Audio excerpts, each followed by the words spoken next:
Hello everyone. Sorry I don't have my face in this video.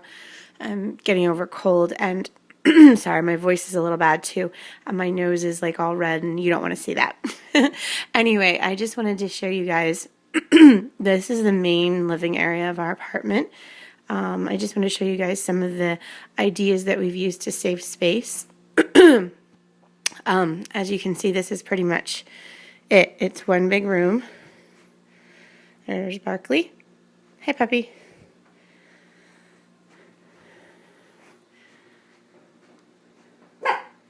And as you can tell, we have a young child. This is about as nice. It's a little cluttery, but this is about as nice and neat as it gets with a little child in a small space. So the reason I wanted to talk to you guys today was here where we live in the U.S., I think the average American home is like over 2,000 square feet, maybe like 2,100 square feet, something like that. This apartment is 900 or a little less than 900 square feet.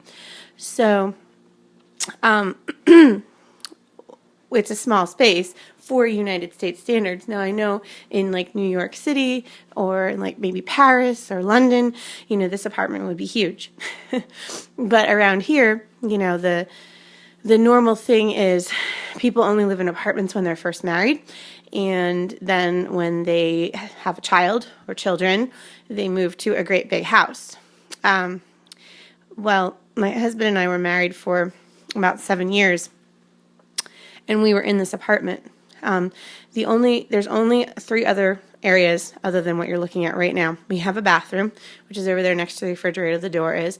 Then the next door is our master bedroom where my husband is currently sleeping because he worked last night. And then this room over here is my daughter's room where she is currently sleeping. She's actually sleeping in this morning. And then there's the steps to go down to the lower level, which has other apartments in it. So, and then over here is the back door to go out onto the deck because we are on the 2nd floor. I think you can actually see the deck there. Yeah, so that's the apartment. I'm not going to show you the bathroom right now. So I wanted to let you know, excuse me, about the things that we did. We were married around 7 years, and we had been in this apartment the whole time. And we decided that we wanted to have children, or a child at least. And we were trying to figure out how we could stay in this apartment and still have a child. Because we didn't think that we had enough space. The apartment was just about the perfect size for 2 people, so it was a bit of a stretch to figure out a way to, you know, get a 3rd person in here, especially with all of the things that, you know, babies come with, and toddlers and toys and all things like that. As you can see, we even have a trampoline in here. Well, that wall that you're looking at was my main project because the spare bedroom where my daughter is now sleeping was pretty much taken up entirely by the office because I work from home, and also by a spare bed for when company would come over. And that was the extent of it. And I knew that if we wanted to have a child in the spare bedroom, that we needed to find a way to move the office out here because I didn't think it was fair for a little kid to have to share their room with computers and for me to have to go in there to do work. So, especially since she would be napping. So what I did was, this wall was kind of like my brainchild, my creation here. What we used to have along this wall was right here where the TV is now. This area right here was a really little entertainment center, low to the ground, and there was a TV on it, and there was some storage, and then up above the wall was all empty, and we had like pictures hanging on the wall. And then over here, where you can see the computer desk starting, was like a little DVD cabinet where there were videos and the lamp. And I think our house phone was there too. And then over here, where like the printer is now, was like a big tall baker's rack for the kitchen, which basically just had that was like the biggest waste of a piece of furniture for us personally, because it didn't really do much except hold like a couple of decorative like I think we had some engraved cookware, and it just held like decorative things, and then it had like a little oh goodness, like 2 or 3 little drawers underneath it that was kind of like a junk drawer, and then down below was like wine storage, which my husband and I don't actually drink a lot of wine. So that piece of furniture was pretty obvious that we could get rid of. I thought it was adorable. I thought it was beautiful, but for saving space, it was a little, that was like where I started, was we had to get rid of the baker's rack. So I took the cookbooks and couldn't put them in one of the kitchen cabinets. The bakeware, same, got put away, and the junk drawer, was pretty much easy to empty out. So the baker's rack went, but then I was left with, the rest of the wall, what I wanted to do. And I knew I wanted to have 2 desks out here. So, and as far as the spare bedroom goes, to empty the spare bedroom out, we got rid of the spare bed that was in there, and we got a sofa that has the sleeper sofa. It has a sofa bed in it. And it's actually a pretty nice one. And I also put like a memory foam pad on the top of it to make it even more comfortable, so that you don't feel the springs and the bars as much. So that was the first thing I did. But then we still had the idea of, the problem of how to have the 2 desks, because we needed to have 2. Because not only do I work from home, but I also have someone that comes and helps me work from home. So I needed the 2 desks. So we went to, first we went to IKEA, and it was awesome because I got a lot of great space-saving ideas at the IKEA store. Unfortunately, it's like an hour away to get there, but we went to IKEA, and I designed like an entire wall that was going to have desk space, and it was going to have like floor-to-ceiling entertainment center. And I was really happy with it, but it was $1,200. And we could have just bought it and took it all home that first day, but I stopped and I just said, why don't I just sit and think about this for a while? And I liked the design, but I didn't love it. And then a couple weeks later, I still didn't know what I was going to do. A couple weeks later, my mom and I were in Target, and we saw these bookcases on sale. And I loved them. I absolutely loved them. And I'll tell you why I love them. I love the clean lines, but then up at the top here, you see how there's that trim? And then down at the bottom, it's very clean, but it has a little bit of extra detail. And then down at the bottom, it has legs. And I loved that they had legs. They were off the floor. And this shelf here in the middle, right here, that particular shelf on every bookcase is like permanent. It does not move. The rest of the shelves can be adjusted to wherever you want them. So they were on sale, I think, for $99 a piece. And I was like, I love these. Could I make these work? Instead of an entertainment center, could I make these bookshelves work? And we actually figured out that, yes, we could. So I bought them, and there were also these matching desks. And they were on sale for like $59.99, I think like $60 a piece. Now the desks have gotten a little beat up.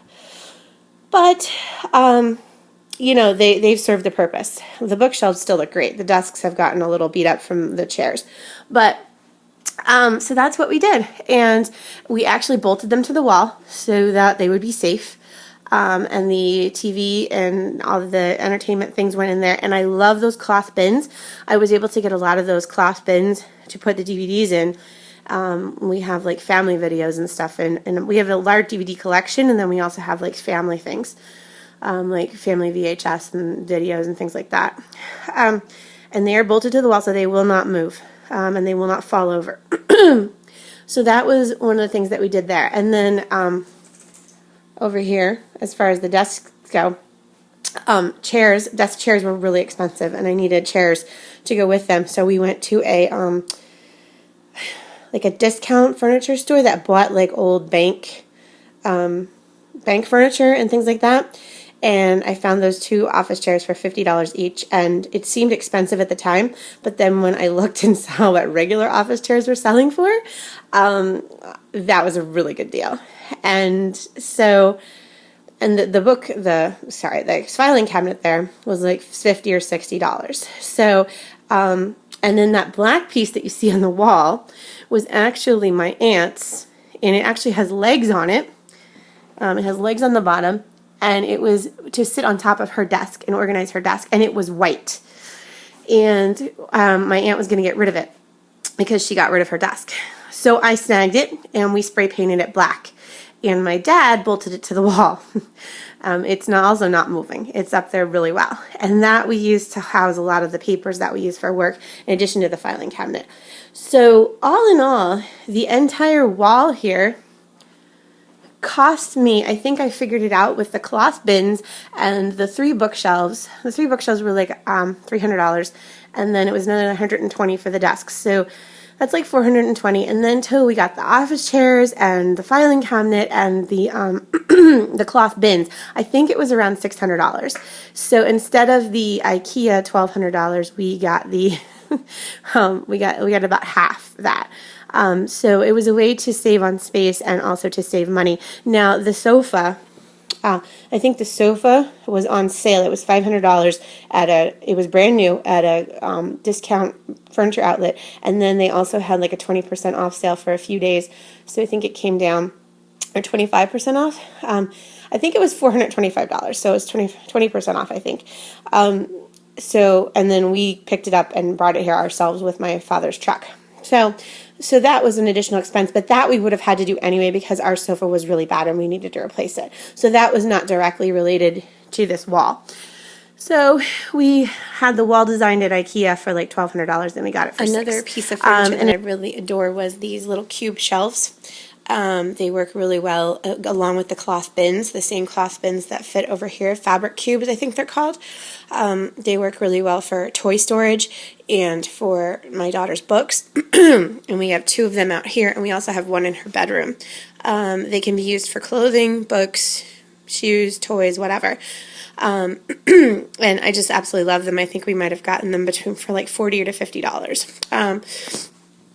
And right here where the trampoline is, we have to have it right now for my daughter's therapy, but we used to have this little bench sitting over there, and it fits perfectly. So when she's done with the trampoline, that little bench can go over there.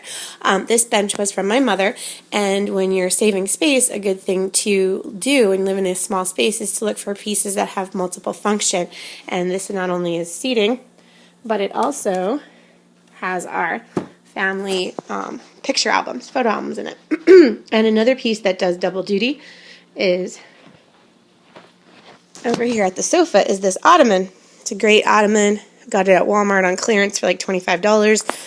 And it is also a toy box for my daughter. Because, I mean, her room is a nice size, but it's not real big. And there's really not a lot of room for all her toys. And she plays out here where we are anyway, most of the time. So it's nice to have toys out here. But she does have toys in her room as well. And I try to have a rule that when new toys come in, some toys go out too. And that helps to keep, clutter to a minimum. And then another thing to talk about is this table. That chair doesn't match, but it's for my daughter right now. This table, we got at IKEA, and the chairs. And I absolutely love this table. It does not look like it does, but it actually opens up and it seats 10 people. So we could, since we have this open concept here, if we wanted to have a dinner party, we could stretch the table out into the living room, and it just kind of pulls apart, and all of the pieces are inside the table, so we don't have to store leaves anywhere. And it's actually a pretty thin dining room table. It doesn't stick out. I'll give you an example. The table that we had before this, it was kind of a curved table, and it kind of cut out into the kitchen walkway area, and you had to walk around it to go to the bathroom. So this one has a low profile, and it doesn't stick out too far. And I really love it. And we bought it at IKEA, and I could do a whole review video just on this table. And it didn't cost, it did cost, I think maybe $400. I'm not sure. But, and I put it together myself, and I'm really pleased with it, and I absolutely love it. So this is the space-saving secrets that we used so that we could stay in the apartment when my daughter came along. And it was good financially to stay in a smaller space and helps keep life simpler. Yes, it is a little cluttery. It's not like a minimalist's space, but at the same time, I do like to keep things out of sight as much as possible. So I try to keep the things in the cloth bins and things covered up, and So it's not so visually cluttered. But these are the secrets that we used, and I hope that might help somebody that's trying to brainstorm for how to take better use of a smaller space. And we may at some point in the future be moving down into my dad's apartment, and my dad may be coming up here to this apartment. So because there's 3 bedrooms in that apartment, so we may be getting some bigger space to work with. So I'll have to, probably get some more furniture down there and redo the space a little bit to suit my taste, because we may be leaving a lot of this furniture here in this apartment for my dad, because it's so perfectly sized to this small space. So we may be taking only a minimal amount of furniture, and then I'm gonna be using a lot of my parents' old furniture down there until I can save up the money to make it my own and get some new furniture downstairs. So I may have to do a video like this again in the future if we move again. But we've been here for like 12 years now, and it's been a nice way to stay in a smaller space and make room for a child. So hopefully this will help some of you, and thanks for watching. And I hope to be posting more videos like this in the future. Take care, everybody. Bye.